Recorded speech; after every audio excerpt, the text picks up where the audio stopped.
হযরত ইব্রাহিম আলাইহিস সালাতু ওয়াস সালাম যখন দোয়া করলেন, রব্বি হাবলি মিনাস সলিহিন, আল্লাহ তাআলার কাছে দুটি হাত উত্তোলন করে চাইলেন, হে মালিক, আপনি আমাকে একজন নেককার সন্তান দান করুন। আল্লাহ পাক রব্বুল আলামিন সাথে সাথে বলেন, ফাবাশশারনাহু বিগুলামিন হালিম, হে ইব্রাহিম, আমি তোমাকে একজন পুত্র নেককার ধৈর্যশীল প্রকৃতির সন্তানের সুসংবাদ দান করলাম। সুবহানাল্লাহ। আল্লাহ তাআলা সঙ্গে সঙ্গে তার দোয়া কবুল করে নিয়েছেন। সঙ্গে সঙ্গে কবুল করে আল্লাহ তাআলা সুসংবাদ দিতেছেন, হে ইব্রাহিম, আমি তোমাকে একজন নেককার ধৈর্যশীল প্রকৃতির সন্তান, আমি তোমাকে পুত্র সন্তান আমি তোমাকে দান করব। সুবহানাল্লাহ।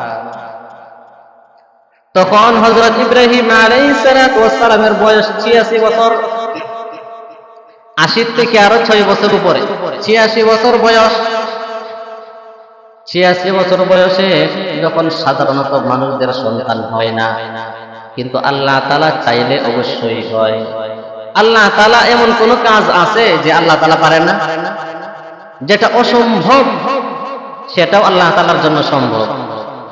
হযরত ইব্রাহিম আলাইহিস সালাতু ওয়াস সালামের ৮৬ বছর পরে যখন সন্তান ইসমাঈল আলাইহিস সালাতু ওয়াস সালাম জন্মগ্রহণ করলেন, তখন হযরত ইব্রাহিম আলাইহিস সালাতু ওয়াস সালাম সন্তানকে কতটা আদর করেন, কতটা মুহাব্বত করেন, কতটা ভালোবাসেন, তা একটু অনুভব করা যায়। যখন বয়স বৃদ্ধ হয়েছে, ৮৬ বছর বয়সে যখন সন্তান হয়েছে, তখন তো অবশ্যই সন্তানের প্রতি মায়া থাকবে, ভালোবাসা থাকবে, এটাই স্বাভাবিক। কারণ এত বছর পরে আল্লাহ পাক রব্বুল আলামিন তার ঘরে একজন নেককার সন্তান দিয়েছেন। এই জন্য হযরত ইব্রাহিম আলাইহিস সালাতু ওয়াস সালামের ভালোবাসাটা তার সন্তানের প্রতি খুব বেশি ছিল। দিন যাইতেছে, হযরত ইসমাঈল আলাইহিস সালাতু ওয়াস সালাম এখনো বড় হয় নাই, এখনো ছোট। আল্লাহ পাক রব্বুল আলামিন ইব্রাহিম আলাইহিস সালাতু ওয়াস সালামকে আবার পরীক্ষা করতে চাইলেন যে আমার ইব্রাহিমকে আমি একজন সন্তান দান করেছি, ৮৬ বছর বয়সের একজন সন্তান দান করেছি তাকে, সে কি আমার থেকে তার সন্তানকে বেশি ভালোবাসে কিনা এটা পরীক্ষা করা দরকার। এত বছর পরে সে সন্তান পেয়েছে, সন্তানের প্রতি তার মুহাব্বত অনেক বেশি, কিন্তু আমি আল্লাহ তাআলার থেকেও বেশি কিনা সেটা অবশ্যই পরীক্ষা করা দরকার।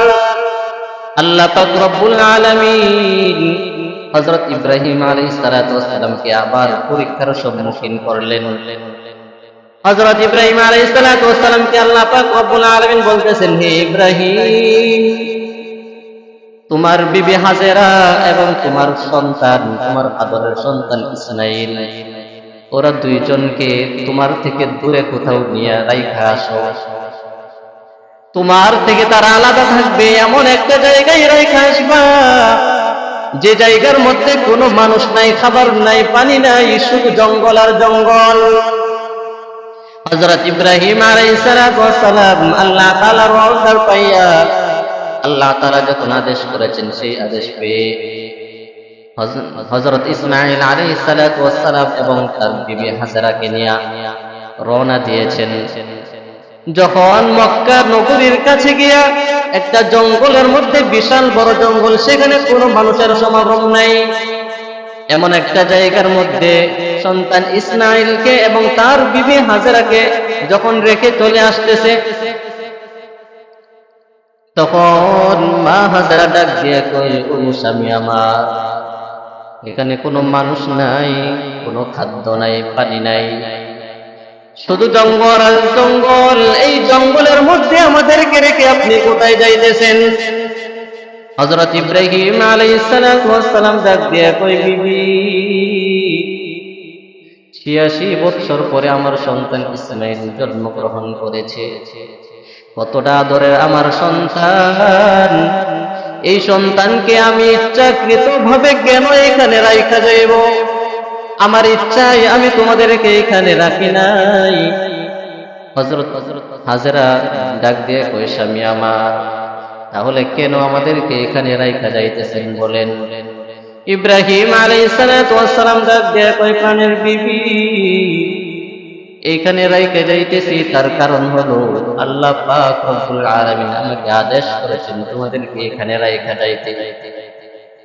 এই কথা শোনার পর মা হাজরা ডাক দিয়ে কয়, ও স্বামী আমার, আল্লাহ তাআলা যদি অর্ডার করে থাকে তাহলে আমার কোনো দুঃখ নাই, আপনি আমাদেরকে এখানে রাইখা যান, আমার কোনো দুঃখ নাই, আমার কোনো আফসোস নাই।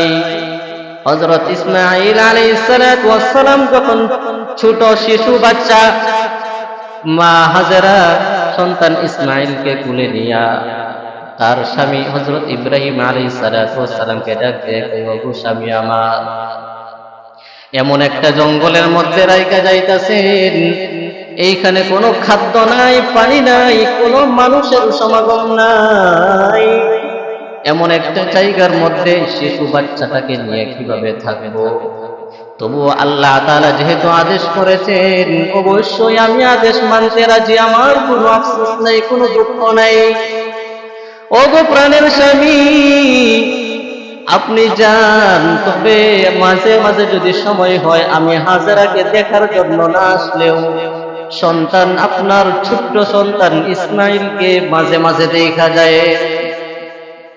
মাঝে মাঝে ইসমাঈলের খবরটা নিয়েন। হযরত ইব্রাহিম আলাইহিস সালাতু ওয়াস সালাম যখন তার বিবি হাজেরা এবং সন্তান ইসমাঈলকে জঙ্গলের মধ্যে রেখে চলে যাইতেছেন, এক পাহাড়ের মধ্যে গিয়া হযরত ইব্রাহিম আলাইহিস সালাতু ওয়াস সালাম আল্লাহ তাআলার দরবারে কান্না করে দোয়া করতেছেন, রব্বানা ইন্নী আসকানতু মিন যুররিয়্যাতি বিওয়াদিন গায়রি যি যার'ইন 'ইনদা বাইতিকাল মুহাররাম রব্বানা লিয়ুকিমুস সালাতা ফাজ'আল আফইদাতাম মিনান নাসি تهوي إليهم وارزقهم من الثمرات لعلهم يشكرون ওগো মালিক, আমার প্রিয় সন্তান, আমার এই সন্তানের প্রতি কতটুকু মায়া, কতটুকু ভালোবাসা তোমার তো জানার বাকি নাই গো মাওলা।